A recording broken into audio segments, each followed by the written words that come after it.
time to talk about it. Talked about Endgame, going to be probably the highest grossing movie of all time. Let's talk about what Phase 4 looks like for Marvel. I mean, technically, we still have one more movie left, Far From Home, Spider-Man, which we mentioned before. It's July. technically, coming out in July, the last one for Phase 3. But then we're on to Phase 4 for Marvel. And this is probably the first time we look ahead and we say, I don't really know what to expect. I mean, I think we know a couple of things. And I was thinking maybe the way to structure this is talking about three factors: the role Disney Plus plays in all of this, Yep. who's leaving, and who's being added in. And I think from there we can kind of talk about how things are going to be changing and how things are going to be shaping up down the road. So, Right. Disney Plus is going to be dropping this November? November 12th, I believe. November 12th. I don't know if any of the Marvel shows are day and date. I believe that's a no as of now. But yeah, we know of at least 4 of them already. So Disney Plus on the way.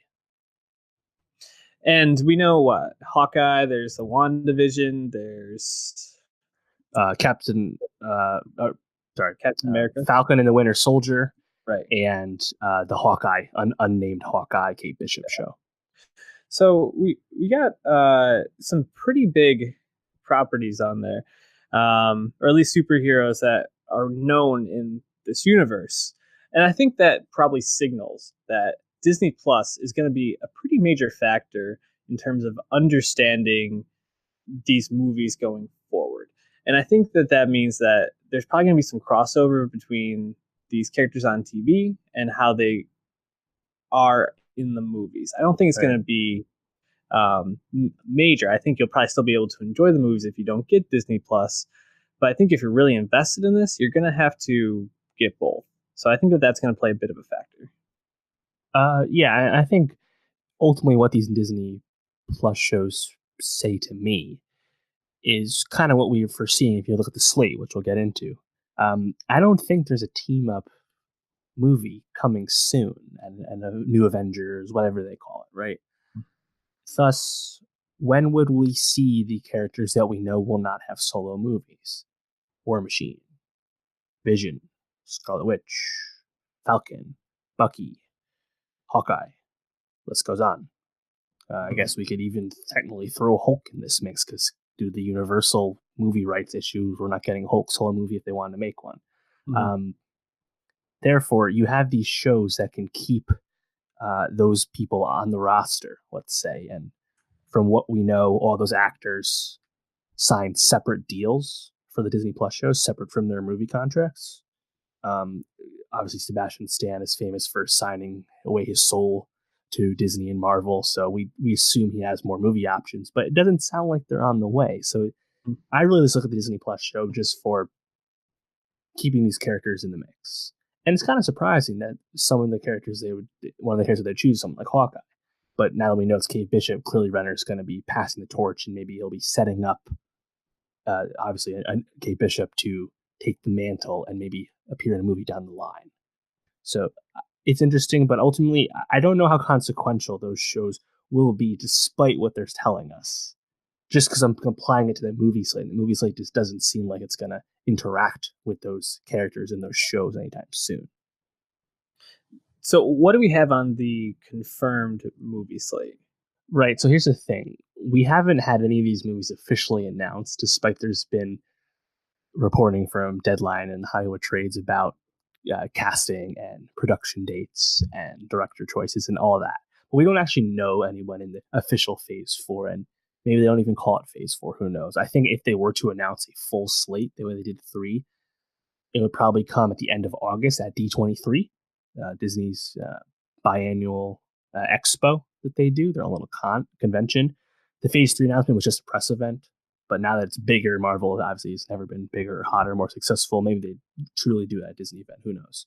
But what we know is that we know the dates Marvel has picked out and claimed on the calendar, which is really just a signal of like all the other major studios, just get the fuck away. We're going here. If you want to lose mad money on your movie by releasing next to us, that's on you. We're going to be here. Yep. They're not also tied to this because, as we know, they moved Infinity War up a week into April, but it was previously being in May. So again, things can change. And Spider-Man Homecoming was added to the slate in 3 and pushed things around. So again, all subject to change. But we know that there's only 2 movies in 2020 due to the James Gunn mishap that slowed Guardians 3. So there's May 1st, 2020 and November 6th, 2020. And we're almost certain that the May movie will be Black Widow and the November movie will be The Eternals, because we know that Black Widow is literally shooting next month, and Scarlett Johansson is, of course, returning despite dying in Endgame, and Florence Pugh and David Harbour were cast, and Kate Charland is directing. So we know all this already, despite Disney and Marvel not actually telling us. The Eternals movie is a little more interesting because Angelina Jolie, Kamala Najani apparently have been cast. Chloe Zhao, who is famous for directing The Rider last year, which was a really lauded indie film. Kind of another choice, a textbook MCU of old. We get young up and coming director who's still not that experienced, and we give him this big blockbuster property so we can help mold it. That's definitely the Marvel MO. But those are our first 2. I think Black Widow is going to shoot at Pinewood, and Eternals might do that as well over in the UK. But those are the only movies we'll be getting in 2020. And kind of interesting that you would start with a Black Widow. We assume it's a prequel. I guess it could be a multiverse thing. I'm pretty sure it's just a prequel. It's not going to be that confusing or that complicated.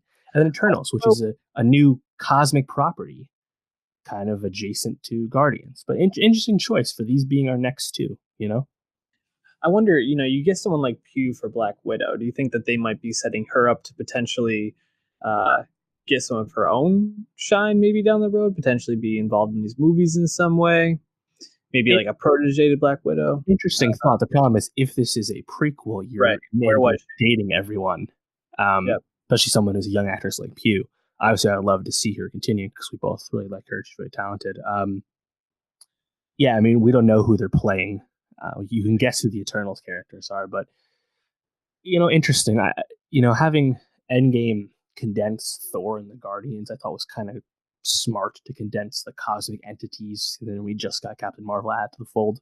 Now we're going to introduce the Eternals, which might start on Earth. I guess they are humans, from what I know about the characters, but interesting, very interesting. Well, and I think the thing that seems certain in all of this is they're going to space. Yeah. I think Earth is a little bit played out, and Captain Marvel, I think ad nauseum mentioned, hey, there's other places that need help other than here. And I think one thing that will be probably certain is the stories that will be on Earth for the most part will probably start with X-Men, which I'm assuming will probably come near the end of this phase, as it's just been acquired by Fox. They have to do a whole reboot. But I mean, Spider-Man will be here, but Spider-Man also, say in the trailer, mentioned the multiverse. Mysterio. So don't know how that's going to play into things. Yeah, see, the thing about the multiverse is interesting just because Mysterio as a character is kind of a scam artist of sorts. I see a lot of people running with the multiverse stuff, given that Endgame really explicitly introduced time travel and alternate timelines and timeline shards or whatever they fucking called it. And now you can legitimately talk yourself into a lot of stuff because there's at least, grains of truth planted in Endgame and I guess this trailer. But I don't know if they're just going to take it that extreme. I really feel like they're going to take their pedal off the gas. And you kind of see that with starting the slate with a prequel about a character who just died versus having it be a different timeline, which we're pretty certain it's not going to be the case. Then again, if you look at the rest of the slate, and I'm just going with the dates they have and off the casting. I mean, I think February 2021, the next one they have, I'm pretty sure that's Black Panther 2. They don't have any dates when they go in production. We do know Coogler signed back on. We do know Chadwick Boseman has one last option. So that would make a ton of sense, given that the last one came out February 2017. It's or 2018. It's a 3-year layoff. I think that's a good gap. So I would pick that for February. The problem is the May movie would be Shang-Chi, which is the brand new one, the Asian mixed martial arts artist. Apparently they're going to shoot that in Australia. Apparently they've been fast tracking that. So maybe they do Shang-Chi in February. Recently they've used the early part of the year to introduce new solo films with Captain Marvel and Black Panther. So I guess that wouldn't be surprising. and then having Black Panther be your May movie, your hard hitter, given Mhm. that we have the monumental success of the first movie. Right. Wouldn't be surprised if that was the case. And then November 2021 could be Doctor Strange 2, given Doctor Strange 1 came out in the fall and Scott Derrickson has already signed on. We know Benedict Cumberbatch also has one more option, and apparently it's rumored to shoot early 2020. That would sync up with logistics and all that. Where they take that, given that he does have a cosmic element to his character, who knows? Technically, Chiwetel Ejiofor as Mordo is still out there as a new antagonist. So, but I mean that takes us through the next 2 years of Marvel movies, and we're getting two obvious sequels in Black Panther 2, Doctor Strange 2, and then a cosmic franchise and another Earthbound character in Shang-Chi. And then I realize there's a lot of projecting for 2022, but Captain Marvel 2, Guardians of the Galaxy 3, and the next Spider-Man that we know Sony will fast track. After that, it's just a lot of guessing. Again, like I don't think we get a team up movie in 2022, so there's just a lot of time. I know a lot of people are thinking like, who's the next Thanos? What's the name of this next saga? What are we doing? And I guess it really depends how quickly Feige and crew want to introduce a new big bad and whether they want that big bad to be coming from the new Fox characters. Doctor Doom is a very exciting introduction. So it'd be Galactus having that done right. Maybe even someone like Kang, or dare I say Magneto. I think the multiverse, given that they've explicitly acknowledged it's probably the way they introduce Fantastic Four and Silver Surfer and X-Men and all that. Yep. Just seems like it's an easy, clean way to do it. Yep. But I just don't know how quick that's going to be.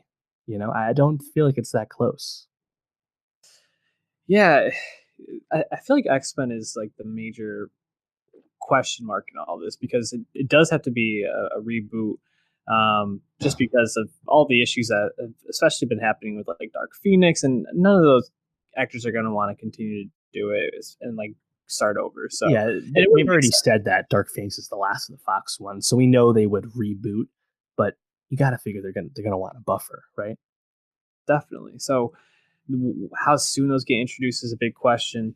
Um, an interesting thing, you talked before about Hawkeye passing down to Kate Bishop and uh, Ant-Man 3. We don't really have another Ant-Man on the docket, but uh, I would be interested to see if they would go maybe like a Young Avengers route with some of these characters. I think it would make a lot of sense, especially if the Hawkeye TV show does well, to kind of incorporate maybe right. Ant-Man's daughter takes over, which happens in the comic books. Yeah, Spider-Man would be involved, you assume. Definitely. And especially with so much talent coming up, and you can really fill that out with some really good young female actresses. And I don't know, they also seem to lean into that even at the end of, and not necessarily the young part, but the female team up in the battle in Endgame. So I can see them doing something like that. Yeah, you wonder if they try and reintroduce Iron Man via Kamala. I forget her name, not Kamala Khan.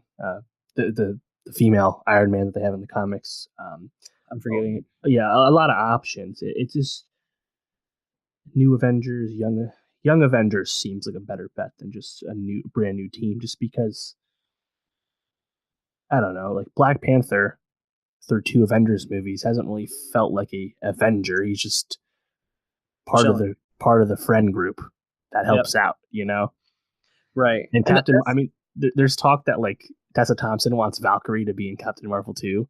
Sounds great. But I mean, like, who is your core Avengers team? Because as I said before, I do not see these old legacy characters that have been side characters the whole time suddenly leading the team. No. And Spider-Man is the only one with a true precedent as an Avenger. Mm-hmm. I just don't think they're going to take Black Panther out of Wakanda like that. Yeah, when you think about like who's left, people were talking about, it seems Spider-Man, Black Panther, Captain Marvel, Doctor Strange. But Strange, I mean, Cumberbatch only has one more. Like you said, he might sign on for more, possibly. Mm-hmm. But he's like also he's also a world-class actor. So I can see him not doing it. There's no guarantee there. So really it comes, and they seem to be, even in this Spider-Man Far From Home, we haven't seen it, but the trailers all indicate that they're kind of setting him up to be like the next Stark in a way of this whole thing. So Holland seems locked in. I Yeah, think Brie Larson is a sure thing to be probably part of it moving forward because she has to be the leader of that space element, so to speak. right. Go ahead. Yeah, in trying to replace Stark, I keep finding myself with Reed Richards, Mr. Fantastic from Fantastic Four. Hmm. And I actually think introducing Fantastic Four could happen sooner than X Men. X Men, there's a lot going on with X Men. I love the X Men. There's a lot there, and unless you have Doctor Xavier and Magneto, two massively powerful and important characters, they're not going to rush into that. Let alone people like Jean Grey or Logan or anything like that, right? Fantastic Yeah. Four, Earthbound people from another multiverse, they come in. It's very easy to see how they could try and set that up. And if they were to change their slate around, and again, the slate I mentioned, it's only 3 years and it's only a handful of movies. A lot of them are sequels we were guaranteed from the start. So it's not like we're really moving that much forward. Again, a Shang-Chi origin and an Eternals movie, we're not getting that far with these. So Mm. when do we get Fantastic Four X-Men? That's really the question. And maybe they take even longer and we have Adam Warlock come in Guardians Galaxy 3. He was teased in the two post-credit scene.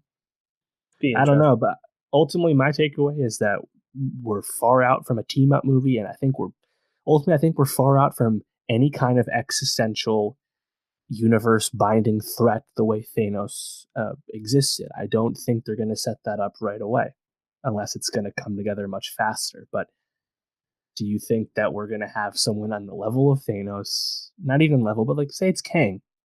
We're going to see Kang get killed by Spidey, Black Panther, Doctor Strange, Captain Marvel. And the Guardians, I don't know. It was just seemed like you've been rushing it. So I think we're in for a long break from that. And I think we're going to be in a bit of a swoon for Marvel. Obviously, all these movies are going to be very successful. Even Ant-Man makes a lot of money despite being at the low end of the spectrum. And whether we get Ant-Man 3 or not, who's to say? But I think it's going to feel less like a